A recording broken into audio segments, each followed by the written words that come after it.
Father gave my daughter a stick for her birthday and said, "Only my favorite grandkids get nice gifts." Everyone laughed, but an hour later the room went silent when the moment my father handed my daughter a stick for her birthday, I knew exactly what he was doing. It wasn't a joke. Not to him. It was a message, one he had been sending for years in different ways through different people. A reminder that some of us in the family were worth his time, his money, his affection. And some of us weren't.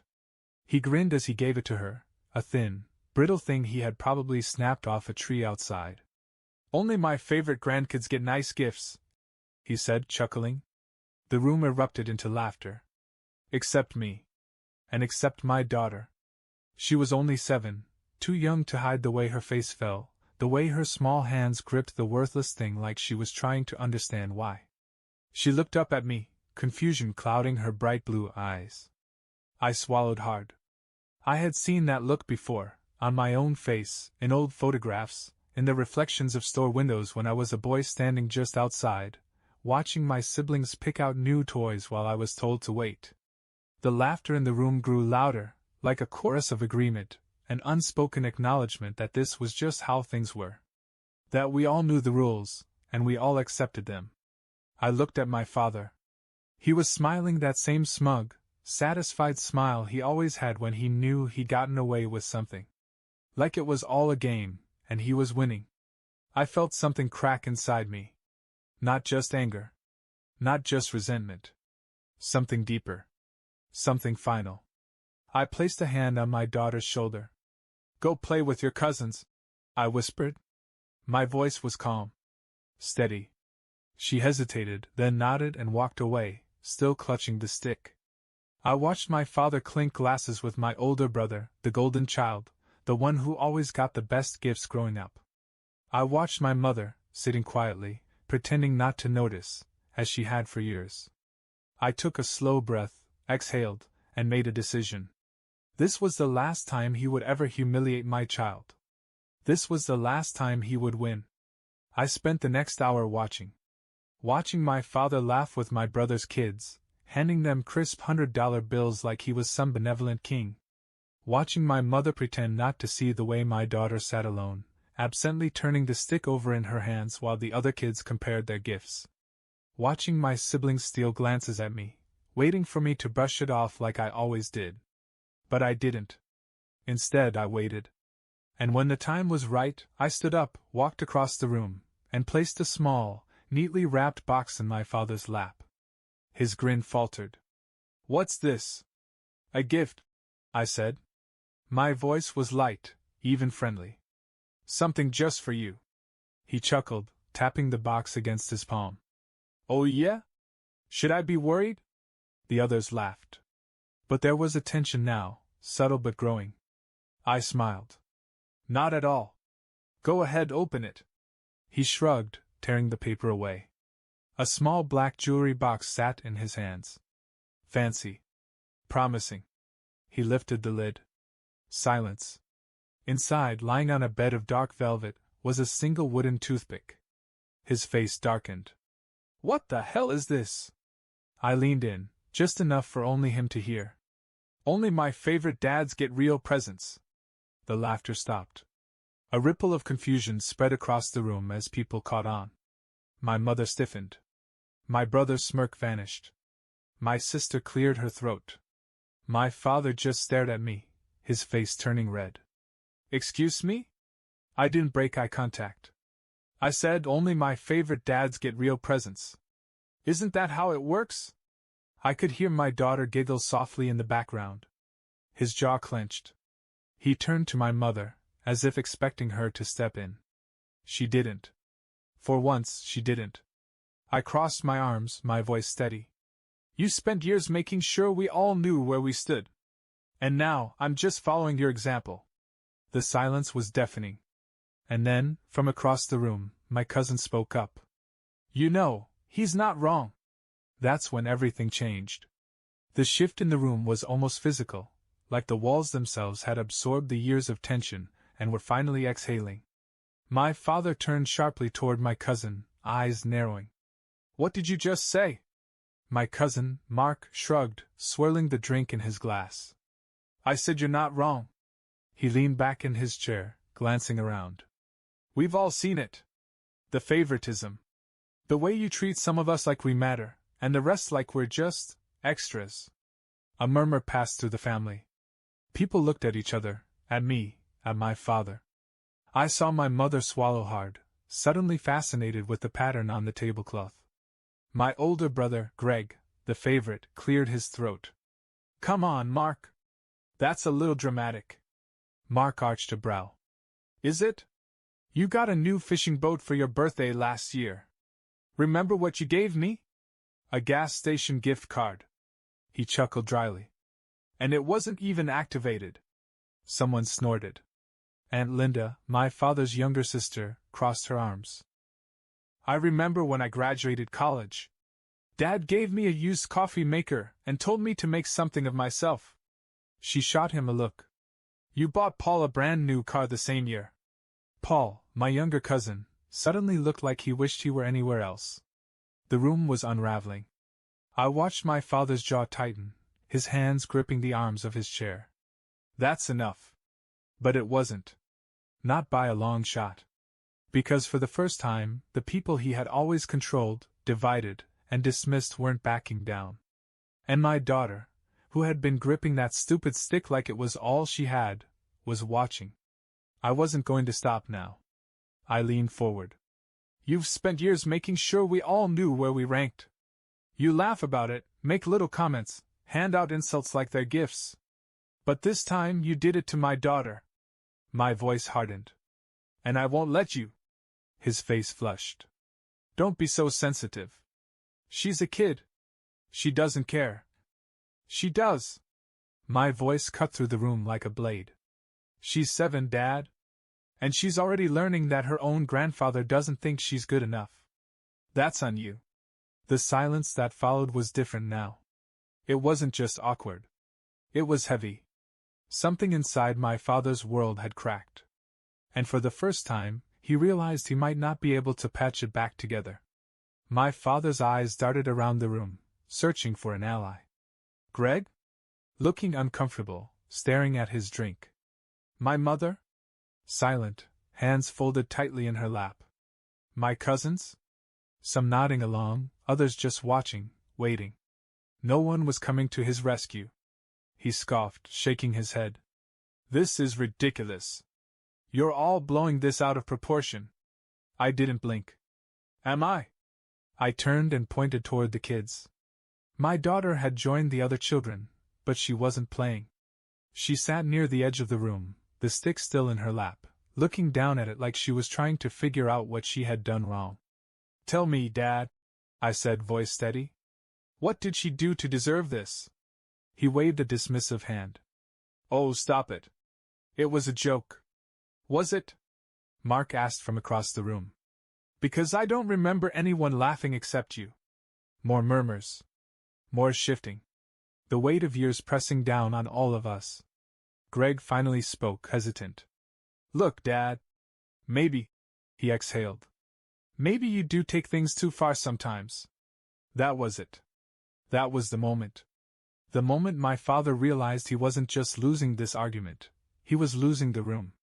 His own favorite son, the golden child, wasn't even on his side. His expression darkened, and his voice dropped. So what, you all want me to apologize?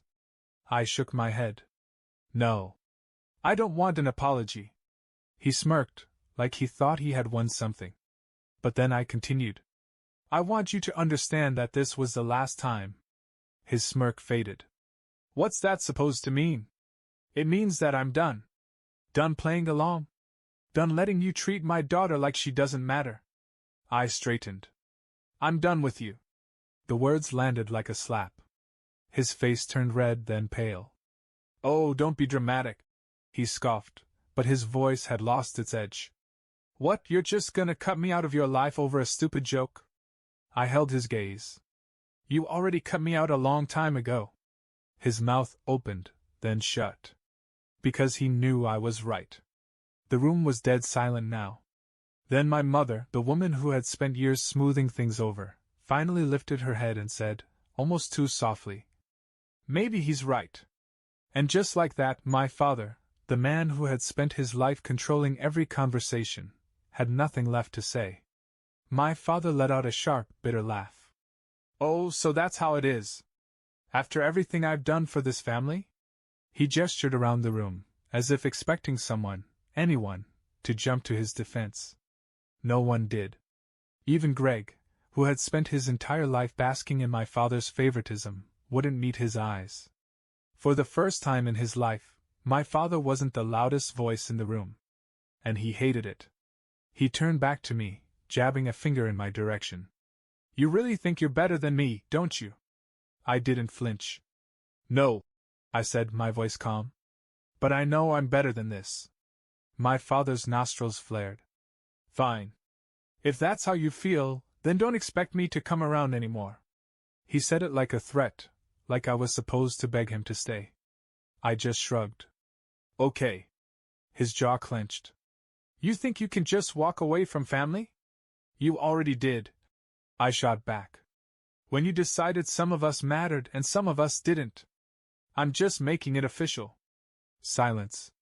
I could see it now, the moment of realization sinking in. He had spent decades playing this game, dangling affection like a prize, making us compete for scraps of his approval. But suddenly, the rules didn't work anymore. The control was slipping through his fingers. He turned to my mother. "Are you really going to let him talk to me like this?" She hesitated, then spoke softly. I think we need to listen." His face twisted, like she had betrayed him. I almost felt sorry for him. Almost. Then I saw my daughter out of the corner of my eye, standing with her cousins, finally smiling again. And I knew. I had already won. For the first time in my life, I saw something in my father I had never seen before. Fear. Not fear of me. Not fear of what I had said. Fear of what was happening around him. He had spent years keeping us in line, making sure we all played our parts. But now, the script was gone, the stage collapsing beneath him. And he had no idea what to do. He looked at my mother again, his voice sharp. "So you're siding with him now?" She shook her head, her hands folded tightly in her lap. "I'm not siding with anyone. I'm just tired." The words hit harder than I expected. Because for once, she wasn't making excuses. She wasn't smoothing things over. She was admitting what we had all known for years. Greg let out a slow breath, rubbing the back of his neck. "Dad, maybe we should just—" My father slammed his hand on the table. "No. Enough." The room went silent. His face was red, his hands shaking as he pointed at me. "You think you're some kind of hero? You think cutting me out of your life is going to make you a better father? You have no idea what you're doing." I tilted my head, considering his words. Then I spoke, my voice steady. "I know exactly what I'm doing." I gestured toward my daughter. "I'm making sure she never feels the way I did growing up. I'm making sure she never has to wonder why her grandfather treats her like she doesn't matter." I stepped forward, lowering my voice just enough for the weight of my words to sink in. "And most of all, I'm making sure she knows that love isn't something she has to earn." His expression twisted, like he wanted to argue, to fight back. But he couldn't. Because deep down, he knew. He had already lost. My father's face darkened, his jaw working like he was grinding his teeth down to dust. He had always been able to talk his way out of things.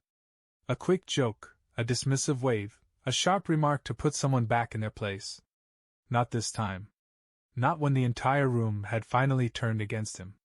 "You're being ridiculous," he spat. "Throwing a tantrum over a stupid gift. Over a stick." I nodded. "You're right. It's not about the stick." His lips parted, just slightly, like he had expected me to argue, to take the bait.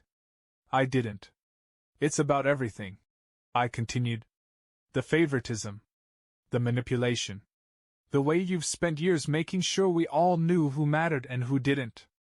I let my words settle before adding. "But you messed up, Dad." His nostrils flared. "Oh yeah? How's that?" I turned slightly, just enough to glance at my mother, my siblings, my cousins, everyone still standing there, waiting, watching.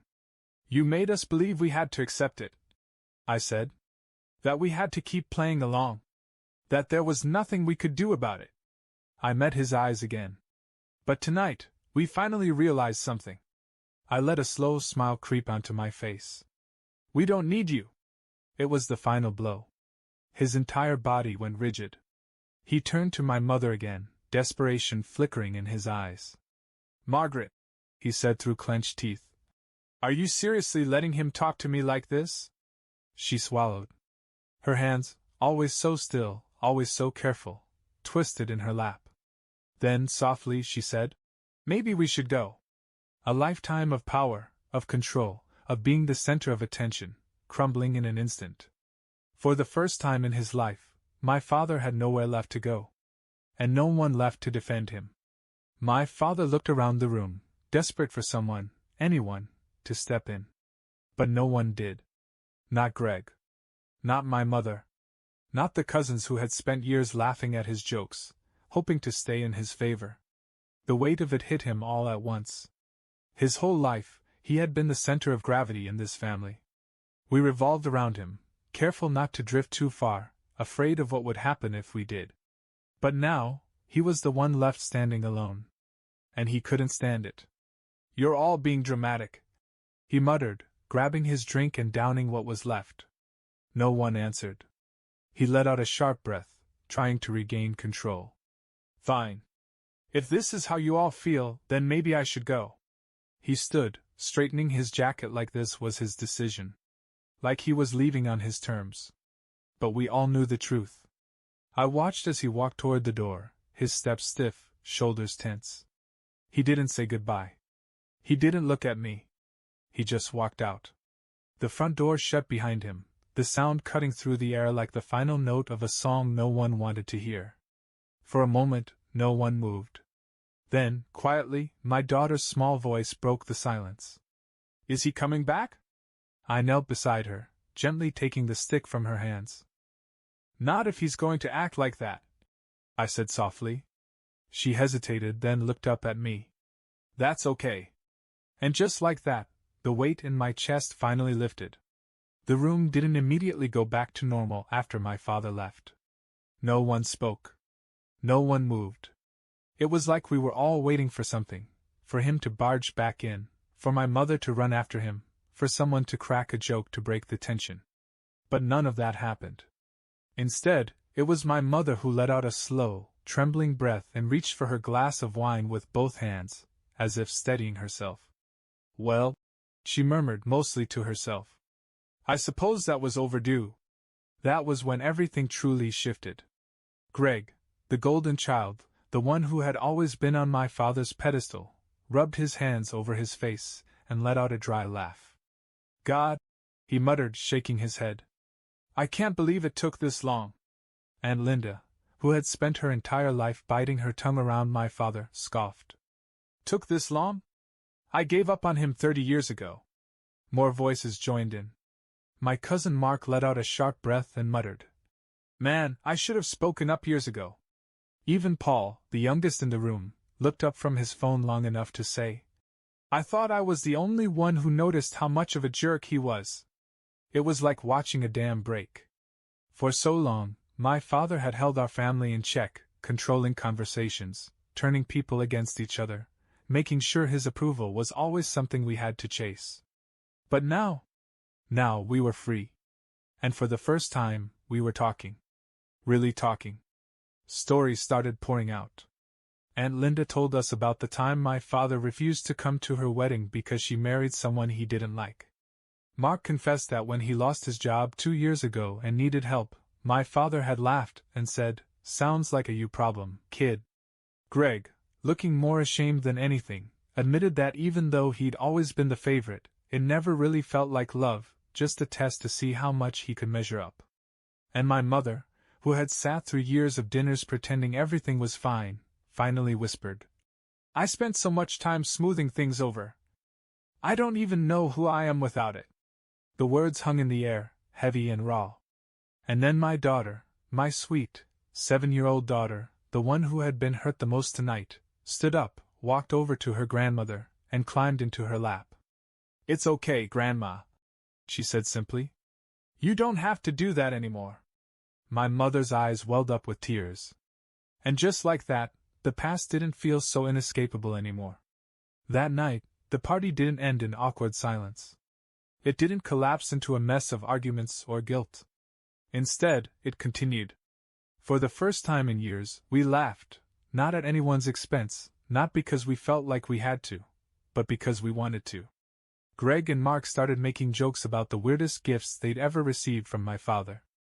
Aunt Linda poured another glass of wine and declared that next year, we were doing Christmas her way. And my daughter?